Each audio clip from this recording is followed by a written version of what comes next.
Linguistics is not a subject here at ISA, and it's extremely unlikely that any of you will proceed to specialize in linguistics who are masters or PhD in linguistics.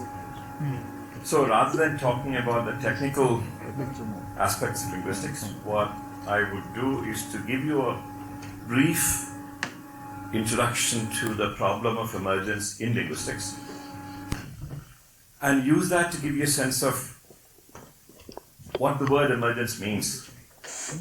So what I'm planning to do is to take you through a fast tour from the Big Bang to the present day to give you a sense of what emergence is and a way of thinking about nature's organization and the kinds of different perspectives on organization that emergence involves and what it is opposed to.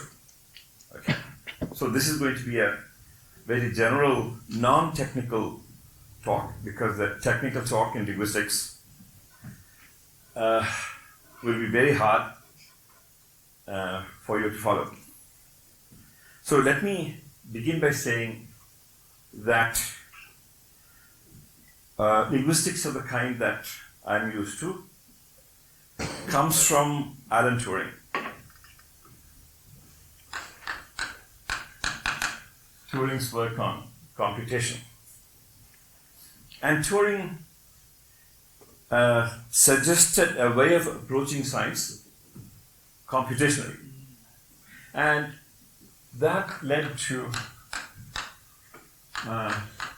Chomsky to do certain things about human language as part of a cognitive system. So Chomsky suggested that things like vision, human mental faculties like vision, perception of various kinds, reasoning, decision making, etc., can be done computationally using the kind of formalism that Turing introduced.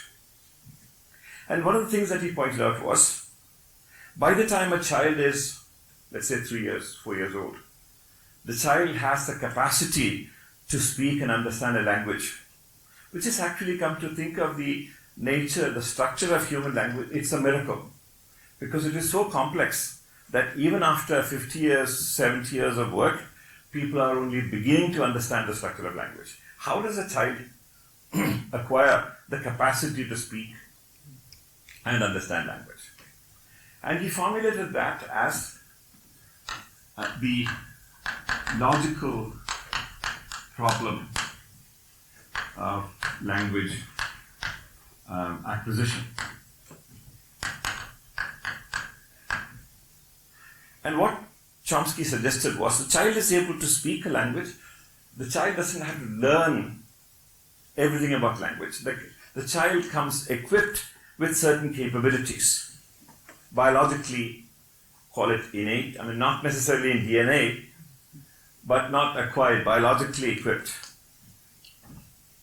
DNA doesn't have all the resources to provide a program for language acquisition. It's very little that DNA can do.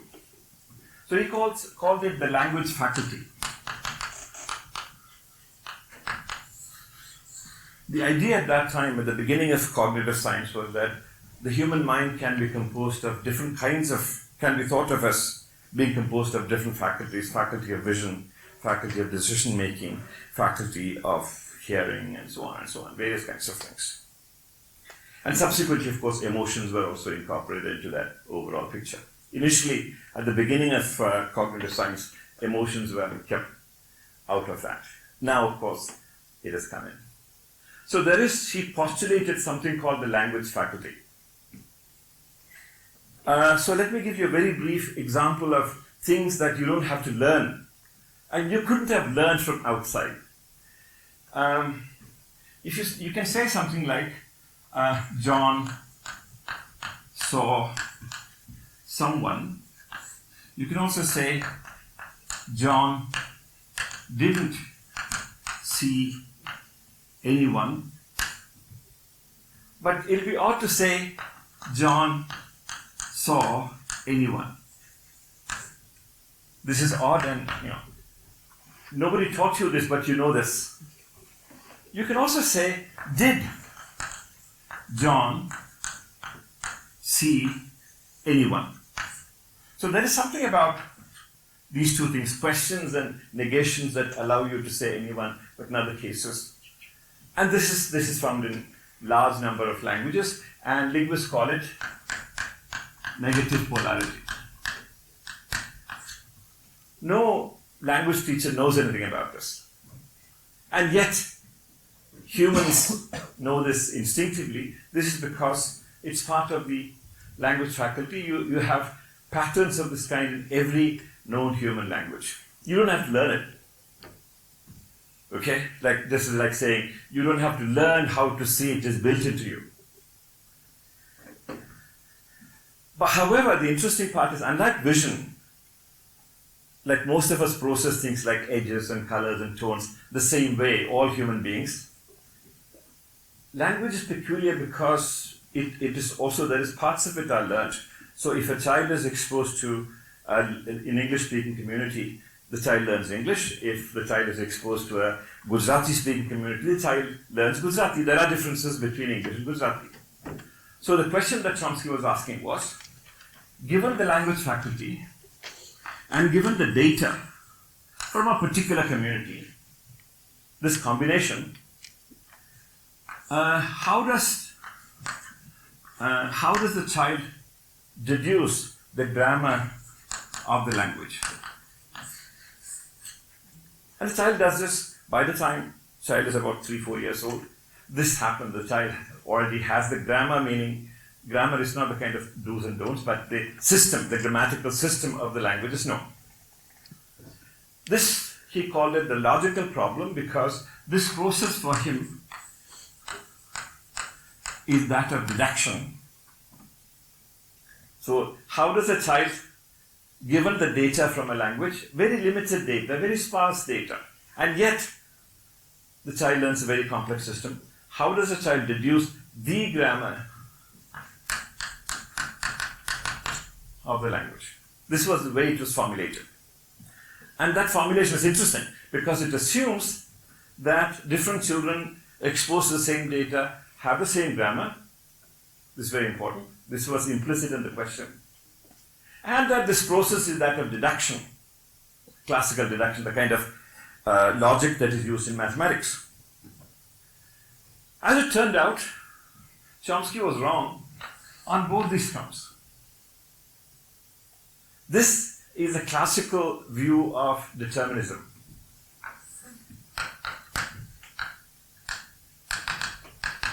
This is a Newtonian view of the world.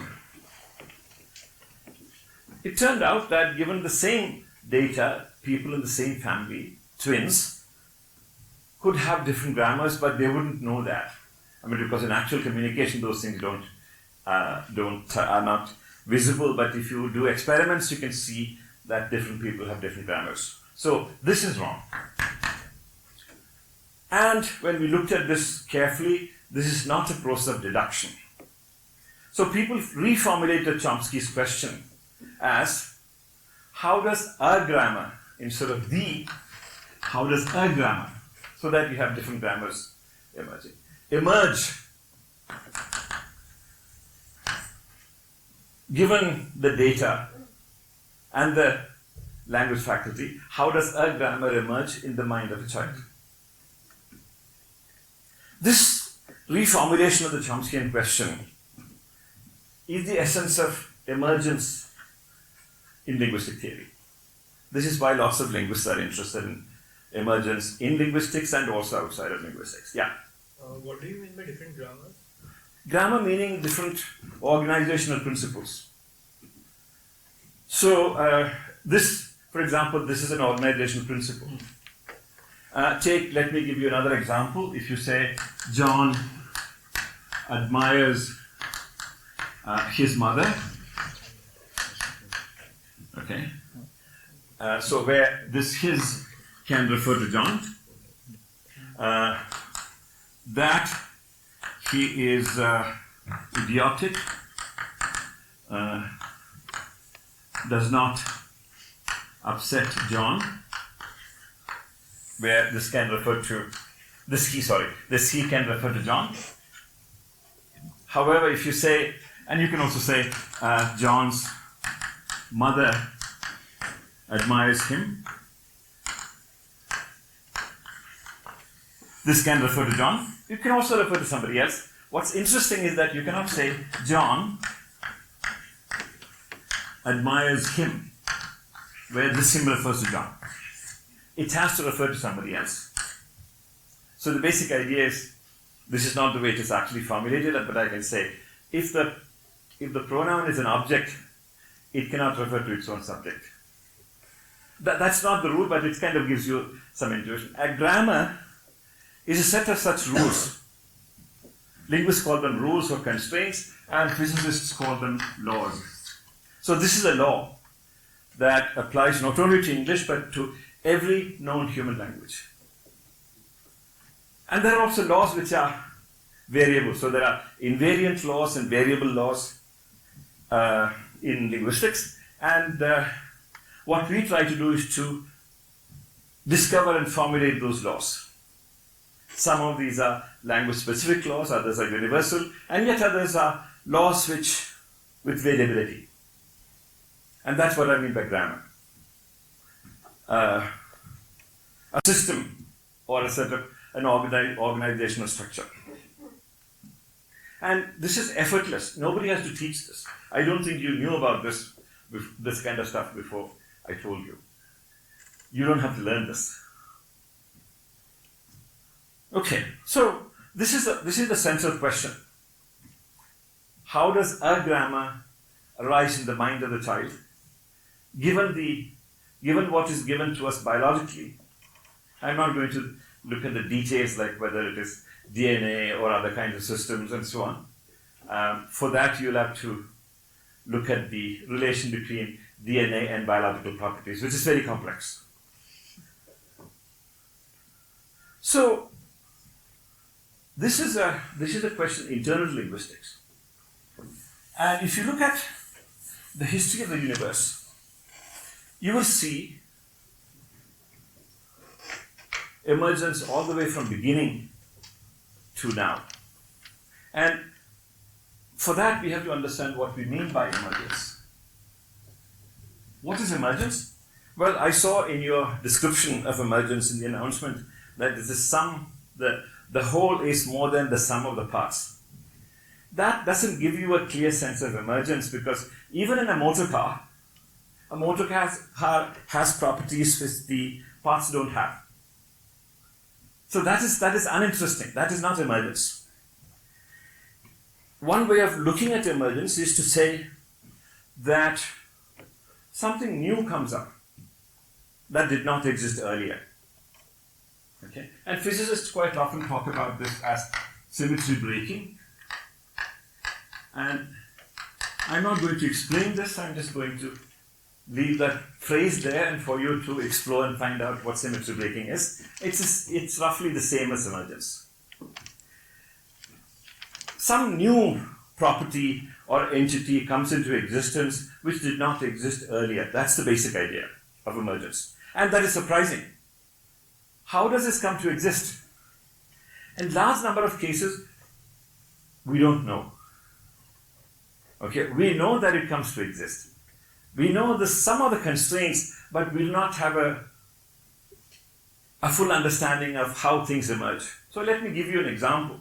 A kind of historical overview of emergence. Assume, for example, that the Big Bang theory is correct, roughly. If it is correct, there was a time, I can't use the word time now, this is problematic. Time and space came to exist.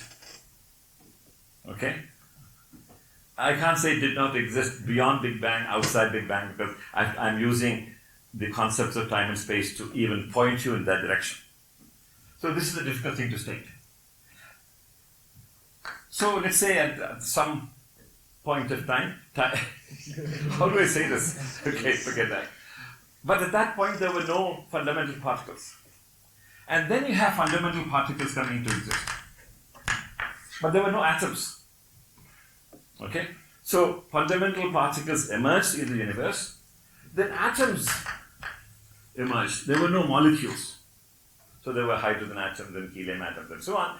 And as it proceeded, not only one or two types of atom, different types of atoms came to exist. So here what we're talking about is this unit called atom came to exist. And then once unit came to exist, different categories came to exist. Different kinds of atoms. Then you have the emergence of molecules, inorganic molecules. And then you have organic molecules, the supra molecules and so on, that we study in biology and chemistry.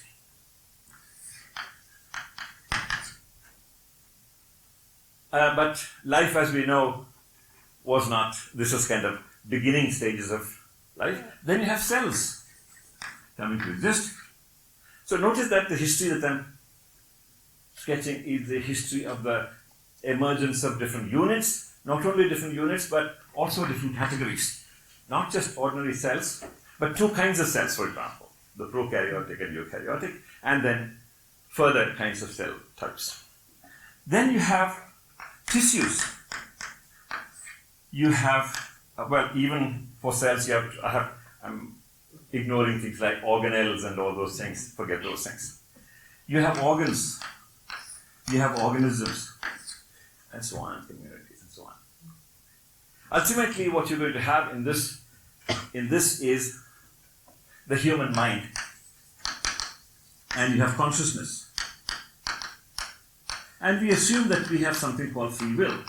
This is debated among the neuroscientists, whether we have free will or not, but our subjective understanding is we do have free will. What that means is to say, consider the choice. I can now touch this or not touch this in the next 10 seconds. I decide whether I should touch it or not. So I decide to touch it, I do this. This is our subjective impression, but whether or not that subjective feeling of free will is true is a somewhat difficult question. But at least that subjective feeling comes to exist. Consciousness comes to exist. Now, emergence is this history. Things that did not exist earlier. There was a time when mammals did not exist, and then mammals come to exist. How does that happen? Now, the classical evolutionary biology tells us you have simply random mutation and various selection procedures and so on. This used to be the case in at least 50 years ago. But we now know that that story that we have inherited from Darwin is hardly adequate. I'm not going to go into the details of why it is adequate, but you have to have something more. Because we also can ask the same question. Why is it that, how come atoms came to exist? This is not because of, biological evolution type selection and so on, because there's no reproduction here. But notice that assembly, or the process of assembling, is central to this emergence. So from small units, from small things, they come together to form larger units. This you find all the way from here to the organization of the brain. The brain cells, because of their interaction, there are clusterings of neuronal connections. In fact, these things came to be noticed only during the last 10, 15 years when powerful technologies became available to look at the synaptic connections and the axons and so on. These things were not available to us 20 years ago. Another characteristic of this is, I mentioned, units come to exist and categories come to exist. Distinctions come to exist, not simply units and different levels. Something very interesting is modularity. What that means is that when you have clusters, so let's say you have neuronal connections, you can represent them in terms of graphs. You find certain concentrations in certain regions of the brain, and then you have other concentrations. So people have been studying these neuronal concentrations, clusterings. And you find that there is strong interaction here. Notice I'm using the word interaction with all the way from physics to chemistry to biology to, right? What constitutes a species, if you accept the definition of species that Miles gives you, is sexual interaction. But there are other kinds of interactions as well. What creates flocks, for example, is interaction. But there is less interaction between these two. But there is still some kind of interaction, certain kinds of things. So that you can study the entire brain in terms of these properties of cluster formation, anatomical, and also functional, because you will then now see that some of these clusters process, for example, if it is vision, edges, and others process hue in color, yet others process tone, and vision is kind of broken down into different kinds of things. And somehow or other, all these are put together to form a visual perception. So your brain processes these things differently and puts them together, and how the brain creates the image of a visual object is actually still a mystery. It's called a binding problem in neuroscience. Nobody knows. What I'm trying to pointing you to is actually what we do not know. I can describe the success stories for the last 70 or 80 years. Success stories are boring. We already know this stuff. Okay, it's there in the textbook. I'm interested in the ignorance part. Because it's only when we do not understand what we do not know that we can inquire. We can ask these questions. And the answer typically comes not from the professors, because we have done our work, but from graduate students. Okay? So it's important that graduate students understand what we do not know and formulate what we do not know in terms of research questions. That's why I'm talking about things like we have no clue. And that's exciting because that gives us an opportunity to investigate. Right? Okay, so I very briefly talked about emergence in all these, and I could talk about emergence at this level in terms of emergence of linguistic structures. We have done a lot of work in that area. So, for instance, at some point, a large number of people, little kids who didn't have a spoken language because they were deaf, they were put together in one place. They didn't have a communicative system initially, but they figured out some way of what linguists call pidgin, some kind of rudimentary language using signs. And then when a new generation of deaf kids came, that rudimentary language became extremely complex in no time. Suddenly there was a full-fledged language, the sign language emerging.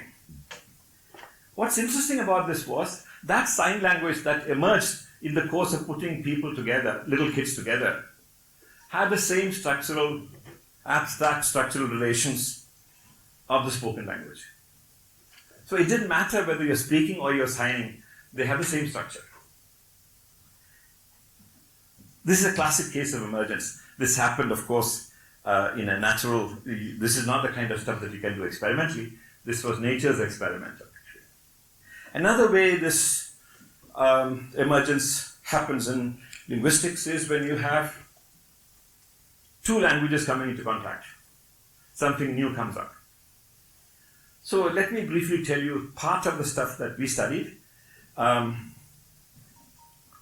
English that we learn in India until very recently is the English spoken by our teachers. So I learned to speak English from my teachers who had hardly ever heard, native English. Right? But then that English becomes stabilized. And so what happens is there are these Malayalam speakers, and they speak English, but they draw upon Malayalam systems to speak, and they teach English to their children, and that gets fossilized.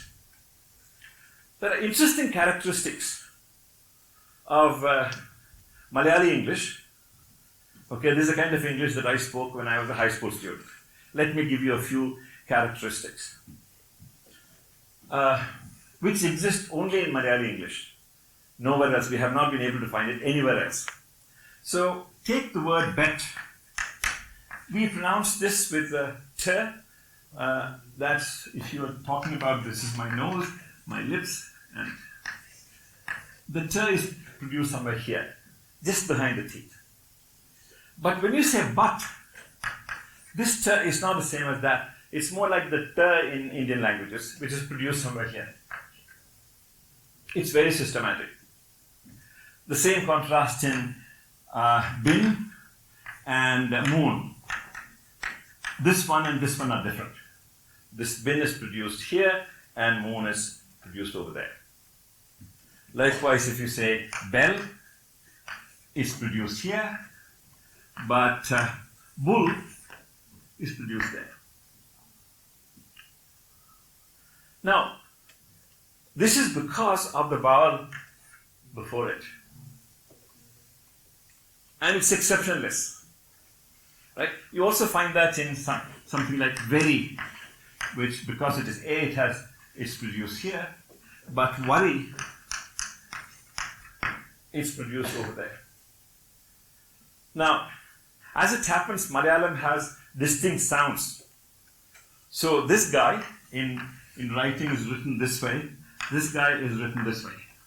And all Malayalis can hear it, but non-Malayalis may find it difficult to hear it.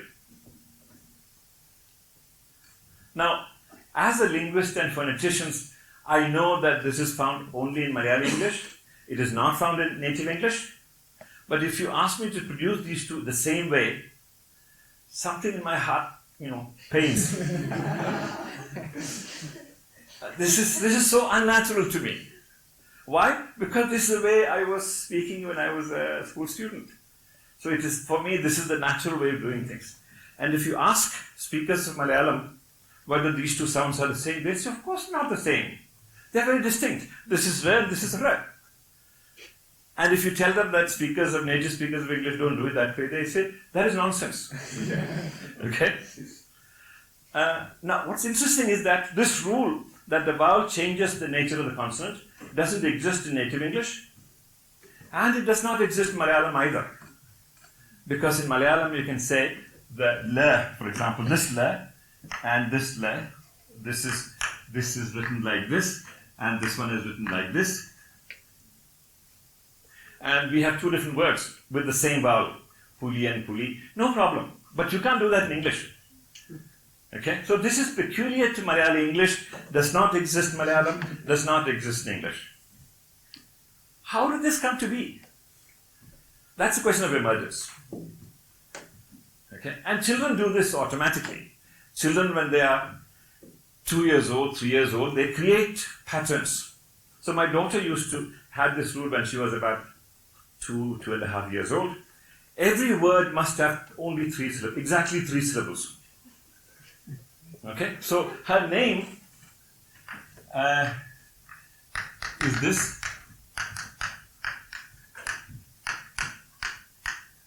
So this has 4 syllables, this has 2 syllables, and this has 3 syllables. But she had to reduce all that to exactly, she added extra syllables and cut syllables and so on. 1. 2, she had another rule saying the second and third syllables should be the same. Okay? So if you asked her name, she would say ma, ga, ga. Ga, ga had to be repeated, only 3 syllables. And this had to be added. Ta, ya, ya. Mo, na, na. Where did this come up? Well, the brain creates those things. Another instance of emergence. Of course, by the time she was about 4 or 5 years old, she abandoned this stuff.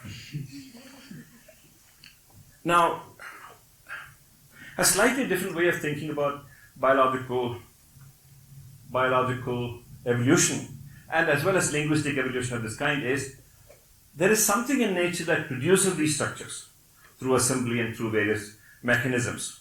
Structures are generated automatically, and some structures remain. Structures which are useful remain.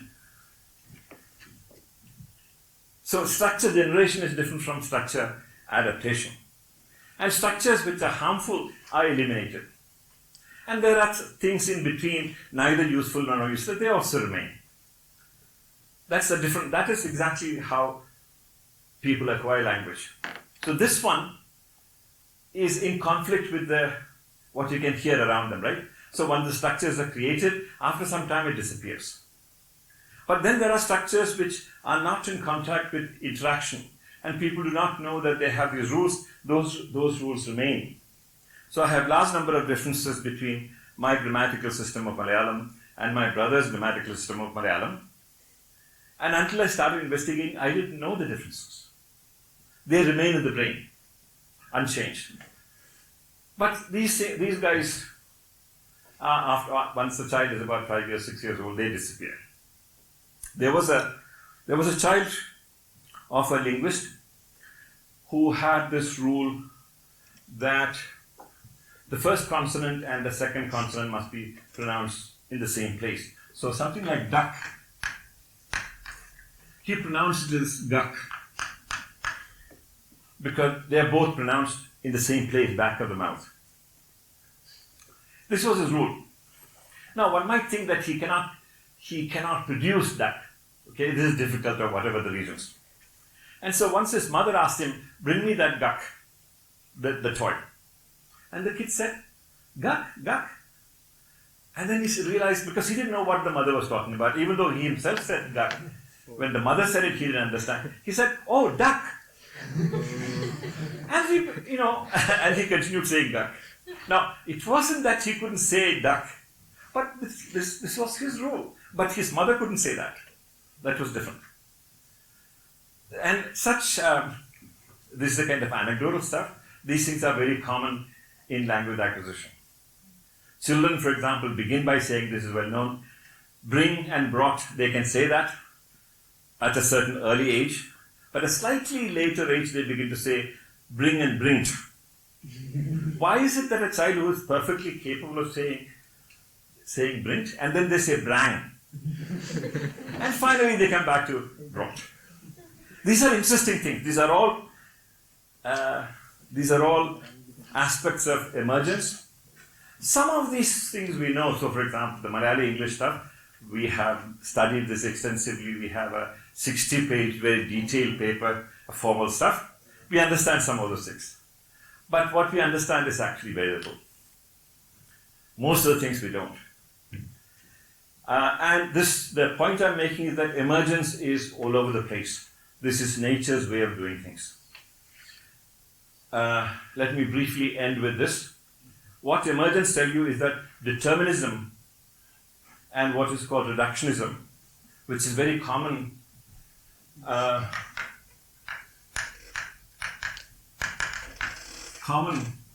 among various scientific communities. What that means is to say this: if you understand molecules, you understand organisms. Okay, you find this repeatedly stated in biology. Okay, what that means is you can reduce a higher level organization to a lower level organization. That is the idea of reductionism. If that were true, if you understand quantum mechanics, if you study particles, you should be able to understand human culture. You don't need anything else. In fact, you don't need biology. Right? Because everything follows from quantum mechanics. Even human culture, human mind. This, of course, once I say that in this fashion, that if you understand quantum mechanics, you can study human society, they will say, no, we didn't mean to say that. Then you ask them, what exactly did you mean? There is no answer. The answer is this: the lower level shape the higher levels. Biology has an effect. The atoms do have an effect on the next level. They shape and constrain the next level, but they do not determine the next level. So you need all these levels you cannot reduce one level to the lower level. So this is not a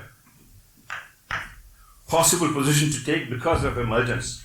New patterns, new structures, new laws come to exist as you proceed. This is how nature works. And determinism is the idea that you can uniquely predict. If you have the initial state, then you can predict the past and the future in absolute terms. Again, this is the Newtonian view. And by now, what is called non-linearity, chaos, etc., which is sensitiveness to initial conditions, show that this is impossible. Sensitiveness to initial conditions means unless you have exact information, perfect information about the initial state, infinitely accurate, infinitely precise information, prediction becomes impossible very soon.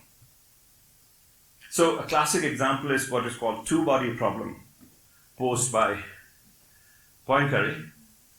If you have one star and a planet going around it, if you have information about any one at one time, you can predict its position in the future, also in the past, perfectly. But now you have two stars and a planet going around two stars. Poincaré tried to deduce the path and found it was impossible, because what he found was some shape like this. And this is called a strange attractor. And the situation became known as three-body problem. If you have only two bodies, prediction is fine. If you add one more body that interacts with the other two, it becomes unpredictable beyond the first few steps. Right? And this effect is found not only in physics, but also in biology, in human world, and so on. There are various reasons why this is so. I'm not going to go into details. Some of these reasons are well understood, and the mathematics for that is also, some mathematics is understood, but not fully. And this is what we need to learn in the next 50 years. The problem of emergence. We know that it exists. We know it is extremely interesting. We know this is how nature works. Ilya Prigozhin, who pointed to this phenomenon in 1980s, talked about it, and he said, I do not know how it works. All that I can say is, this is nature's Leela. He used the Sanskrit expression Leela, which means play. Nature plays like this, using assemblies and constraints and various kinds of things. And our job as scientists is to understand nature's Leela. And that is the essence of emergence in nature. Even though I began with linguistics, this is not a linguist problem alone. It's a problem that all of us have, no matter what our subject matter is. This exists in every discipline. Thank you.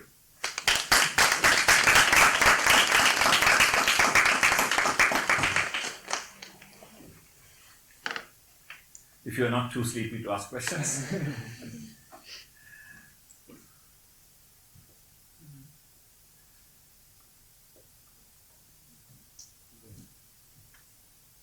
Yeah. Just like how you mentioned in Malayalam, so something that I've observed, in fact, I've looked at the work. So basically, what that person who has researched about it says that in my mother tongue, this is Kannada, the way people speak in Kannada, some people directly try to, not some people, most of the people when they start learning English will try to directly translate the way it is spoken. Mm-hmm. So the sentence structure itself remains the same. As their mother tongue. As their mother tongue. So, Yeah. have you kind of... Yeah. What is your... This is very common. So this is like saying, when a typical Malayali says T-E-M-P-L-E, they say temple. Right? These are direct taken of patterns of the mother tongue into the English language. But that is not emergence. That's simply borrowing. Okay? This is, in biology, you will call it lateral transfer. It's not emergence. But what I'm describing is not transfer. Something new comes into existence, and that what the new has to do with the the mother tongue, also the new language, but it is not determined by that combination. And what exactly, why that is so, why the new pattern comes to existence, we don't know. And there are many other rules of this kind. It's not just this. Quite a few. I just gave some one or two examples. Yeah. So you said that different people can have different grammar, but can you give an example? I don't see. Yeah, so we, even in English, I mentioned some of these things like, the pronoun antecedent relationship. Okay. So for many people, John admires his mother. This everybody can do this. But what about this? His mother admires John. For large number of speakers of English, British, American, this is not possible. This his cannot refer to John. I'm pretty sure that people sitting here will say, if I asked you, can his refer to John, you will say no. Is that correct? How many people can get his referring to John? No one, right? But there are speakers of English, native speakers of English, for whom this is okay. The professor on his committee admires John. Can this his refer to John? Nobody? Yeah, some people can. So people can get this but not this. This is the hierarchy. Yeah? Are in both of these sentences ambiguous as such? For you, this could be ambiguous. How about this? Is it possible for you to get his referring to John? His mother, depending on the context, if you're talking about Peter. So When you point to his mother admires John. No, I'm not talking about that. The person is not present. We are talking about John. And in that context, his cannot refer to John, for many. And for the people who can get this, they still can't get this. But everybody can get that he is fat. This he does not upset John. Right? This he, even though it comes before John, all of us can get it. Yeah. Is that due to standard grammar rules? No, the school teachers have no idea what these rules are. These rules were discovered in the 70s, 1976 actually. Or even just the way it is written? No, nothing to do with writing. Different people have different grammars in their head. Now, I have in Malayalam, the rules are formulated in terms of some kind of graph theoretic structure. We use the word C command and so on, you can go up and come down. I'm not going to describe this stuff, it's too formal. In my Malayalam, the rule is the pronoun cannot precede the antecedent. So in English it's okay, but if I'm speaking a Malayalam sentence, the pronoun cannot come here. For my brother, I'm just going to describe the rule, you are not going to understand, it doesn't matter. The pronoun cannot precede and C command the antecedent. And I was totally shocked when when discovering his grammar. And this happened because when I wrote an article about Malayalam relation between pronouns and antecedents, a fellow linguist, Malayali linguist, said my data was all completely wrong. This guy comes from a village about 20 kilometers from my village. And he dismissed my data. And I thought, this guy, he is confused by Chomsky and system. We both dismissed each other's positions. Until I discovered his grammar in my brother, and he discovered my grammar in his colleague. And he said, this is very strange. How come we are exposed to the same language but we have different systems? This is very, very common. If I had about 2 or 3 hours, I can take you through. I may not be able to, but my colleague Tara and wife Tara can take you through. Hindi agreement is extremely fascinating. No two Hindi speakers need have the same grammar, and yet they speak Hindi. This is very common. Yeah.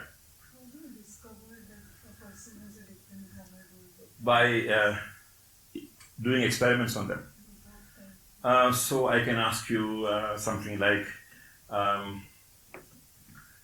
suppose you want to create a name for a soap, new soap, and can you say something like squeaky? That's okay, right? Can you say something like sticky? That sounds un-English. You say, no, that is bad. How about squeaky? Now, if I say squeaky, some people say yes. Those are people who remember words like sphinx. Okay, the word exists, but for most people, the surfer combination at the beginning of a word is ungrammatical. But when you think of sphinx, there are exactly three morphemes: sphinx, sphincter, and some other thingy, sphere. Right? Now, if I ask you, can you have sticky? I'm pretty sure you'll say, okay, that may be possible. Right. So, by doing experiments of this kind, we discover rules. We can do other kinds of experiments, like there's a system called play language. So my name in that language will be pa, mo, pa, ha, pa, nan. So you insert pa at the beginning of every syllable. Okay, very simple. Kids learn this fairly effortlessly. Now we have done this experiment of teaching kids the pa language, but without consonant clusters, things like city is pa, si, pa, ti, and so on. Cinema is pa, si, pa, ni, pa, ma. And then we ask them, how about this word? What's interesting is you have this na, da, ra. All right? How do you break it? Now, speakers of Dravidian languages break it like here. And speakers of North Indian languages, the Indo-Aryan languages, break it here. What's really interesting is that we have done this experiment on kids who are bilingual. They speak Kannada, they also speak Konkani, who is an Indo-Aryan language. So we give a large number of Kannada words, and then we say, how about pa language for Chandrika? They will say, pacha pandripaka, Kannada. Then we switch the words, we start using Tulu, Konkani words, and we give exactly the same word. They say pachan pandripaka. They don't realize that they had done the same word earlier. All that you do is to switch the language. The same word is syllabified differently. So this is an experimental technique.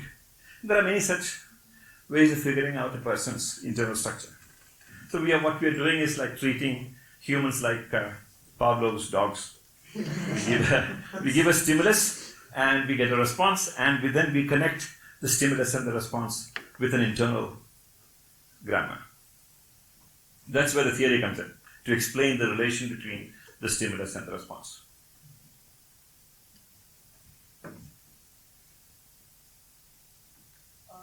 Isn't it the case that, from the examples that you are giving, Mm-hmm. in case of bilingual people, say for example Malayalam or Kannada or Marathi people learn English, and they coming up with these different rules which probably don't exist in either, isn't it because of the need that they are trying to find something in the new language which actually exists in the native language? I'll give you an example. Like my own name, I spell it, it's Pallavi, I spell it D-double-E. Because in Marathi, Hindi, we have a concept of Rasva and Dirgha.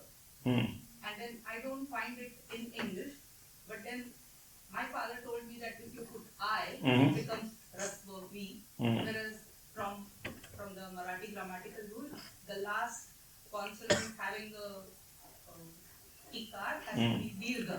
Right. So then you should ideally spell it double E, because then the pronunciation is V. Yeah. Now, this is an example where I'm trying to find something in English which exists in my mother tongue. Yeah. And then kind of adapt. Yeah. These are relatively simple cases. Yeah. So take the way the sound th is written in Dravidian languages and Indo-Aryan languages. So my wife's name, she spells it as T-A-R-A, but my mother spells it as, because this for her is Tara. It's an Irish name. But for North Indians, this will be Tara. Okay? So they will spell it like this. These are because of spelling rule associations and that kind of stuff. These are relatively uninteresting cases. My name, for example, in English you cannot have a her, native English, in an unstressed syllable. So when I tell an English speaker my name is Mohanan, they have two choices. They can't say it that way. Either you put the stress there, so that her is there, and say Mohanan. Or they will just drop the her and say Monan. If the stress is here, the her disappears. Okay. But these things we know. The Indian word Nalini is Nalini because of a rule in English which says you stress the penultimate syllable. Nalini, Bharati, and so on. But these are clear cases of borrowing something to next language. Once we know the rule, once we know the pattern, it becomes boring. What's interesting is where we don't know, as I said. These are well-known cases and we know this stuff, not interesting.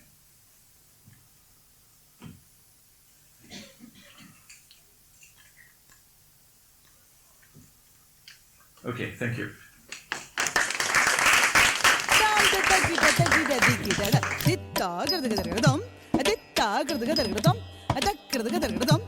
Ditta